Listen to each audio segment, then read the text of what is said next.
والله أنا مبسوط اليوم لأني أسمع من زمان في مجلس بلدي، ولكن والله ما شفته إلا اليوم يقولون لكم من المجلس البلدي. تحياتي للعموم، وأنا أشكر سعادة العميد اللي يتكلم عن الشوارع. إحنا كلنا ما شاء الله في السعودية كثروا المهندسين عندنا، وكثروا المخططين، وكثروا اللي يتكلم عن خرسانة وما عنده أي فكرة أصلا عن خرسانة. وصار كل من عنده قرشين سوى خلاطة واخلط وبيع على هذا الشعب المسكين اللي والله ما يعرفوا شيء، لا نسب ولا نظافة خرسانة، كل واحد يغرف ويخلط وبيع. حيجي يوم قريب تشوف الانهيارات والهمجية والفوضى اللي نعانيها من عشرات السنين. أنا أسألكم بالله، أسألكم بالله، أبغى أشوف شو اسمه؟ أنا آسف، مجلس البلدي، أبغى أشوف المجلس البلدي المحترم في الشارع، أبغى أشوف المجلس البلدي في الميدان، أبغى أشوف المجلس البلدي.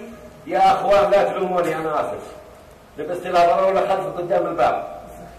أنا من 35 مطارد مع بلدية أبها المريضة، أنا آسف، هذا الحقيقة، واللي يبغى الأدلة موجودة يتفضل معي على الميدان. أبغى أشوف مجلس البلدي الموقر في كل مكان، في الشارع، في الميدان، يتكلمون عن الشارع. أسألكم بالله، وأنا أشكر سعادة المدير المرور العميد الله يحفظه، أنا ما أعرف اسمه إلا بسلامته، فهد. هل شفت الشارع تقدر تقول ما شاء الله هذا الشارع؟ سعيد عسيري بدوي جاء مور البعالين يخطط مدن في منطقة عسير، سلبوا البلاد وسلبوا العباد ودمروا الشعب، دمروا الأمة. فين المجلس البلدي؟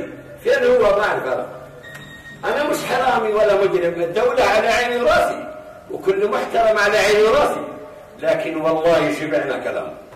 شكرا يا أخي. تعالوا دقيقة لو سمحت لي، لا تقطع لو سمحت. ممكن أنا أنوب عن الأخوان، معلش أخدمهم.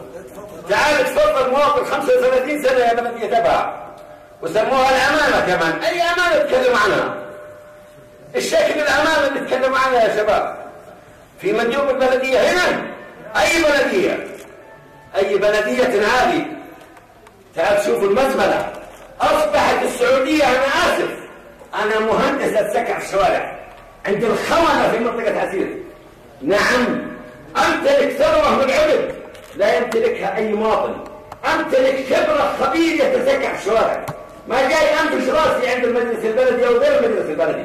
الدولة ما قصرت لو سمحت لي. خلاص الحمد لله. دقيقة لو سمحت. نبغى نخاف الله بالتقية، هذا نظام. نبغى شوارع غير عادي. ممكن. نبغى في الأقل المجلس البلدي يدخل مطاعم يشوف الهمجية.